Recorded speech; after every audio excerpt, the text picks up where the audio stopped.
je devais veiller sur l'endroit. La maison avait ce charme familier qui apaise. Des murs remplis de souvenirs, une odeur de bois et de linge propre. La sensation rassurante d'un lieu habité depuis toujours. Pour moi, c'était une parenthèse bienvenue. Un refuge temporaire, loin du tumulte du quotidien. Un soir pourtant, tout a basculé. Je rangeais des courses dans la cuisine, quand j'ai entendu la porte d'entrée claquer. Mon corps s'est figé aussitôt. Je savais qu'aucune visite n'était prévue. Le bruit des pas a résonné dans le couloir et mon cœur s'est emballé. Puis il est apparu. Jules. Son nom a traversé mon esprit comme une évidence. Devant moi se tenait ce jeune homme que je n'avais pas vu depuis plus d'1 an. 22 ans, un sourire franc, des yeux lumineux, une énergie nouvelle. Pendant 1 seconde, j'ai cru rêver. Je savais qu'il devait rentrer tôt ou tard, mais pas si vite, pas ce soir-là. Lui, en revanche, paraissait parfaitement à l'aise. Il a posé son sac près de la porte, comme s'il revenait dans un lieu familier, et m'a salué d'une voix douce. « Tu sembles surprise, je suis revenu un peu plus tôt. » Je n'ai pas réussi à répondre tout de suite. Mes lèvres esquissaient un sourire maladroit, mes gestes hésitaient. Car ce n'était plus le même Jules. Celui que j'avais connu autrefois, jeune et insouciant, avait laissé place à un homme plus assuré, dont la présence remplissait l'espace autour de lui. Les premières minutes ont été étranges. Nous avons échangé des banalités, des phrases convenues. « Comment tu vas ? Qu'est-ce que tu deviens ?» Mais derrière ces mots ordinaires, je sentais une densité nouvelle. Une tension discrète flottait dans l'air. Imperceptible peut-être pour lui, mais impossible à ignorer pour moi. Le dîner improvisé qui a suivi m'a offert une autre occasion de l'observer. Ses gestes posés, son rire éclatant, sa voix plus grave qu'avant, il me racontait ses projets, ses voyages, et je l'écoutais comme hypnotisé. Ce n'était pas seulement le contenu de ses paroles qui me touchait, mais la manière dont il les portait, avec une intensité tranquille qui le rendait différent. Je me surprenais à analyser des détails insignifiants, la façon dont il posait ses couverts, son habitude de relever les yeux quand il voulait insister sur un mot, le léger tremblement de ses doigts quand il riait. Ces petites choses, que d'autres n'auraient pas remarquées, devenaient pour moi des repères précieux, presque troublants. Plus tard, quand la maison s'est plongée dans le silence de la nuit, je n'ai pas trouvé le sommeil. Étendu dans ce lit familier, je revoyais son sourire, son regard, son entrée soudaine dans la cuisine. Une impression étrange s'imposait à moi. Nous avions changé. Lui, bien sûr, avait grandi, mais moi aussi. Et cette transformation créait un espace inconnu, un terrain fragile où nos émotions semblaient vouloir s'aventurer. Je savais déjà, au fond, que ce retour ne serait pas anodin. Ce n'était pas seulement l'histoire d'un voisin revenu plus tôt que prévu. Non, c'était plus fort que ça. C'était une rencontre imprévue, presque imposée par la vie, et je sentais qu'elle allait réveiller en moi quelque chose que je croyais endormi. Cette nuit-là, avant de m'endormir, j'ai compris que l'histoire venait de commencer. Pas une grande aventure éclatante, non. Mais une histoire subtile, intérieure, une de celles qui marquent profondément, parce qu'elle transforme sans qu'on s'y attende. Et je savais, sans pouvoir l'expliquer, que rien ne serait plus vraiment comme avant. Pas après. Le temps, j'ai découvert que partager un toit avec Jules n'était pas anodin. Les jours se sont enchaînés avec une lenteur trompeuse, comme si le quotidien suivait son cours ordinaire, mais en réalité, chaque détail prenait une intensité particulière. Nos vies s'entremêlaient dans de petites choses, des habitudes minuscules qui, mises bout à bout, créaient une proximité nouvelle. Chaque matin, je le trouvais déjà installé dans la cuisine. Son café fumait entre ses mains et il contemplait la fenêtre ouverte comme s'il saluait la journée. Sa silhouette, baignée par la lumière naissante, avait quelque chose de paisible et de magnétique à la fois. Je m'habituais vite à cette vision, presque comme à un rituel silencieux. Nous partagions souvent un petit déjeuner improvisé. Quelques fruits, du pain grillé, parfois un reste de la veille. Rien d'exceptionnel. Et pourtant, ces moments étaient chargés d'une complicité discrète. Il avait cette manière unique de rire des petites maladresses, de transformer un détail banal en éclat de joie. Et moi, je le regardais, fasciné malgré moi, notant des gestes infimes. Le mouvement de ses doigts sur la tasse, son habitude de tapoter la table quand il réfléchissait.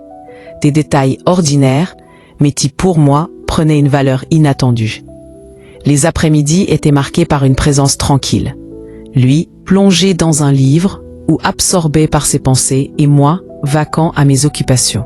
Mais même dans le silence, il y avait quelque chose de palpable. Je n'avais pas besoin de le regarder pour sentir qu'il était là. Sa simple présence emplissait l'espace, modifiant imperceptiblement l'atmosphère. Un jour, la chaleur m'a poussé à ouvrir toutes les fenêtres de la maison. L'air circulait librement, apportant avec lui l'odeur du jardin. Jules est apparu, avec un arrosoir à la main, prêt à m'aider à entretenir les plantes. Rien d'extraordinaire, mais je me souviens de la délicatesse de ses gestes, de son attention presque méticuleuse pour chaque feuille, chaque fleur. C'était comme s'il voulait prendre soin non seulement du jardin, mais de l'instant lui-même. Les soirées, elles, avaient une autre couleur. Nous dînions ensemble, puis nous restions souvent à discuter des heures durant. Ces mots me captivaient. Non pas tant pour ce qu'il racontait, que pour la sincérité qui les portait. Il me parlait de ses projets, de ses doutes parfois, et je me surprenais à lui livrer des fragments de moi que je gardais habituellement pour moi seul. Mais ce qui m'atteignait le plus, ce n'était pas son discours. C'était la manière dont il me regardait. Quand je prenais la parole, ses yeux restaient fixés sur les miens, attentifs, intenses. Ce n'était pas une écoute distraite, mais une présence entière. Comme s'il cherchait à comprendre non seulement ce que je disais, mais aussi ce que je ne disais pas. Et dans ce regard, je me sentais à la fois vue et vulnérable. Peu à peu, les gestes les plus simples se chargeaient d'un poids nouveau. Quand il me tendait un plat, nos doigts se frôlaient, et ce contact léger suffisait à éveiller un frisson. Quand il entrait dans une pièce, je percevais sa présence avant même de lever les yeux, comme une vibration silencieuse. Je voulais croire que j'exagérais, que mon esprit s'emballait. Mais plus les jours passaient, plus je sentais cette tension invisible s'intensifier. Nous ne disions rien, mais tout parlait pour nous. Les silences, les gestes, les regards. Un soir reste gravé dans ma mémoire. Il avait mis de la musique, une playlist ancienne que nous avions déjà écoutée par le passé. Les notes emplissaient doucement le salon. Et une vague de nostalgie m'a envahi. Nous avons ri en évoquant de vieux souvenirs, mais bientôt, les rires se sont éteints. Le silence qui a suivi n'était pas vide. Il était dense, saturé de ce que nous osions pas exprimer. C'est à ce moment-là que j'ai compris que cette cohabitation n'était pas seulement une coïncidence. C'était une mise à l'épreuve, une invitation. Comme si la vie, d'une manière discrète mais insistante, nous avait placés face à un choix. Je tentais de me convaincre que ce n'était rien, qu'il ne s'agissait que d'un malaise passager. Mais au fond, je savais. Je savais que chaque jour nous rapprochait un peu plus du point où l'équilibre fragile finirait par céder. Parce qu'il arrive que le quotidien, derrière ces gestes ordinaires, cache les émotions les plus puissantes. Et, au fil des jours, j'ai compris que quelque chose changeait en moi. La présence de Jules réveillait des souvenirs enfouis, mais aussi des émotions nouvelles, que je n'arrivais pas à définir clairement. C'était comme si deux réalités coexistaient.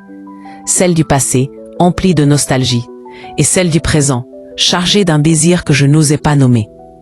Chaque fois que je le voyais sourire, je retrouvais l'éclat du jeune garçon que j'avais connu. Celui qui courait dans le jardin, insouciant, avec une énergie débordante. Mais désormais, cette image se superposait à celle de l'homme qu'il était devenu. Et ce contraste me troublait plus que je ne voulais l'admettre. Il avait changé. Sa voix portait une gravité nouvelle, ses gestes révélaient une assurance acquise au fil du temps. Et dans ses yeux brillait une intensité différente. Je me surprenais à le redécouvrir, comme si je faisais face à un étranger familier, à la fois proche et lointain. Je repensais souvent à nos conversations. Elles avaient une sincérité rare. Il ne se contentait pas de m'écouter, il me comprenait. Ces silences n'étaient pas des absences, mais des présences attentives.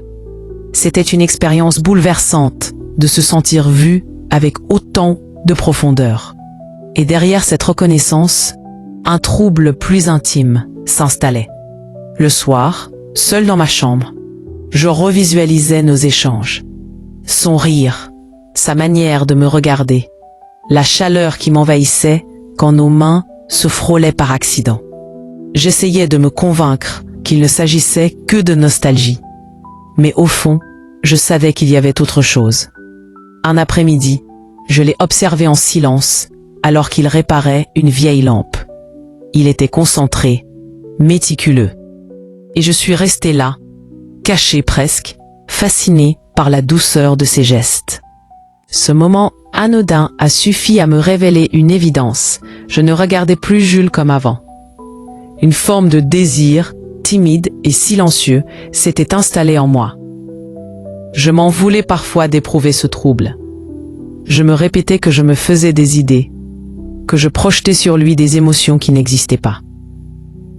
Mais plus je résistais, plus je sentais ce sentiment grandir, comme une marée impossible à contenir.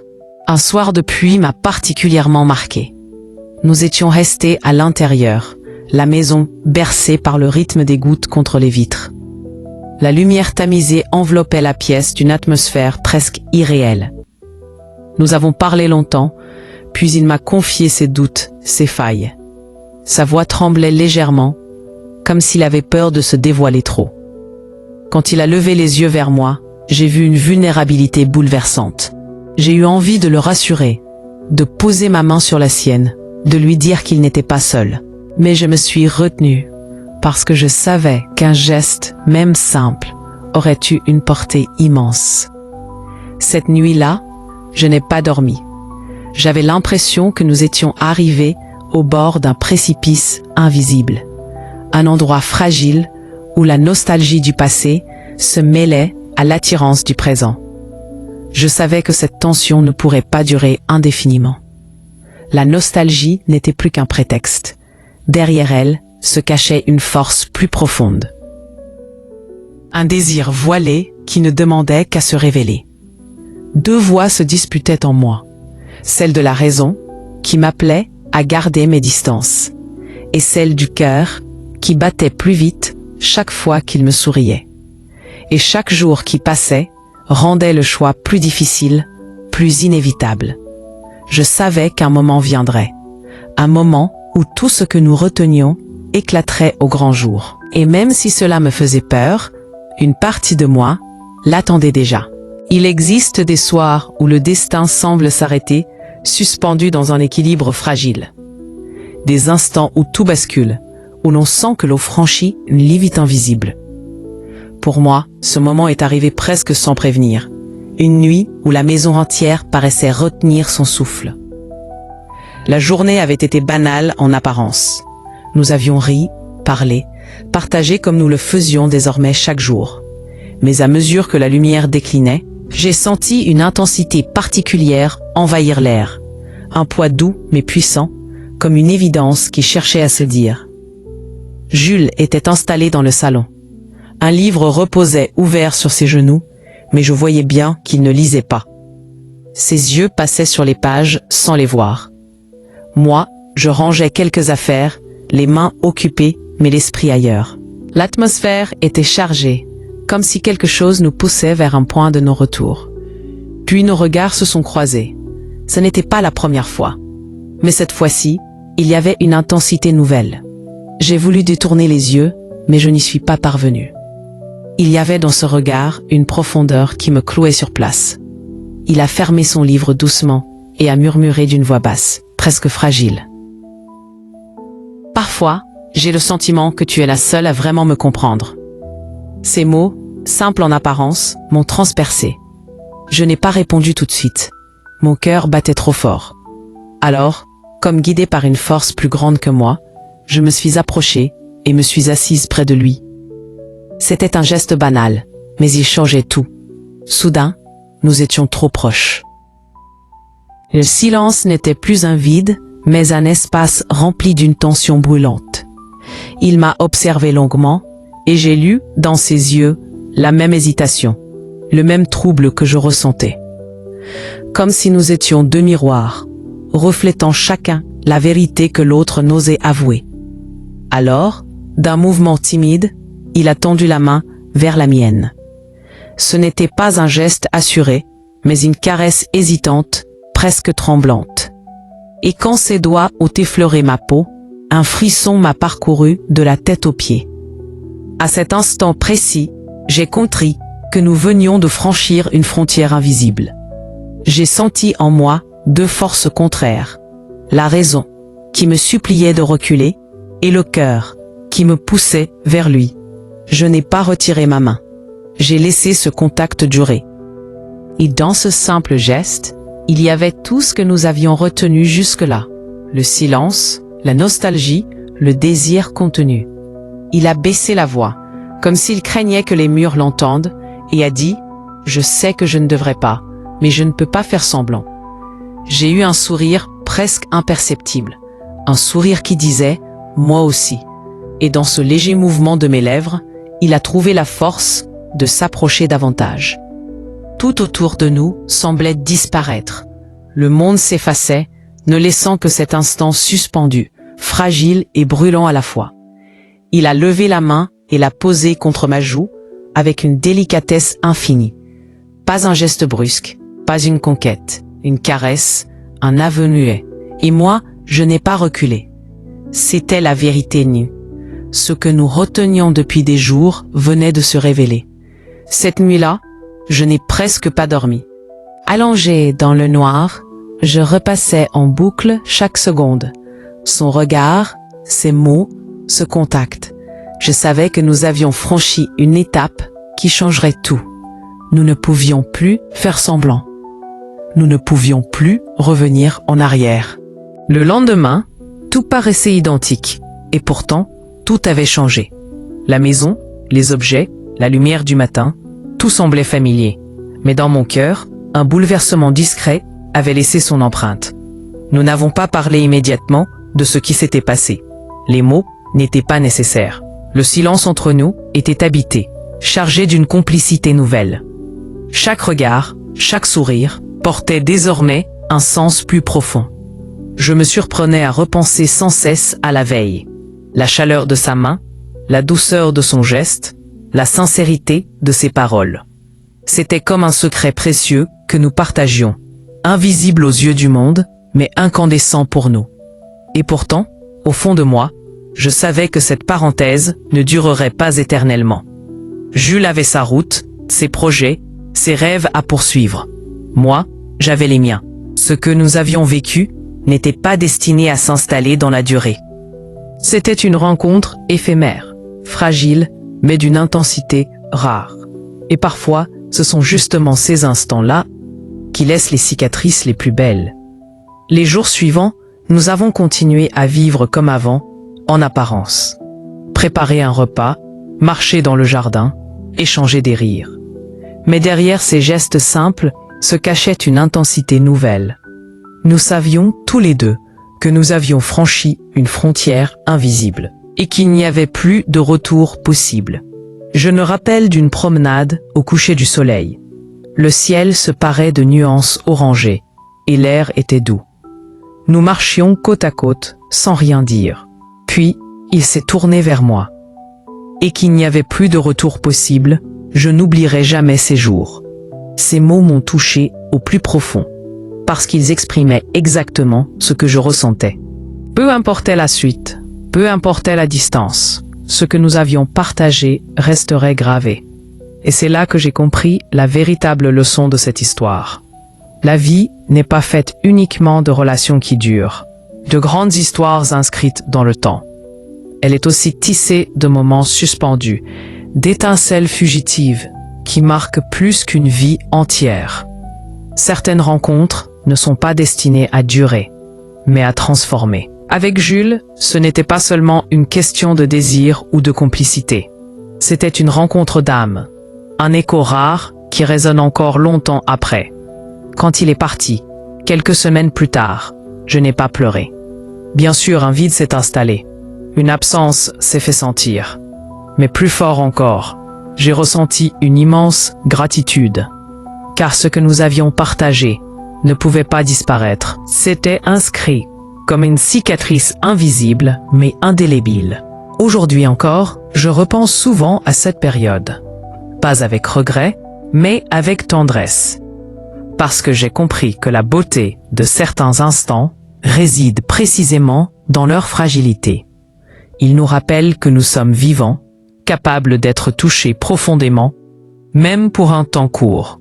Si je raconte cette histoire aujourd'hui, c'est parce qu'elle m'a appris à accueillir l'imprévu, à ne pas chercher à tout contrôler, à laisser la vie me surprendre. Car parfois, ce qui ne dure pas a plus de valeur que ce qui se prolonge. Il existe des souvenirs qui ne s'effacent jamais. Celui-là est le mien. Une parenthèse inattendue, un souffle d'intensité, un moment de vérité. Et je sais qu'il m'accompagnera toujours, comme une flamme discrète mais éternelle.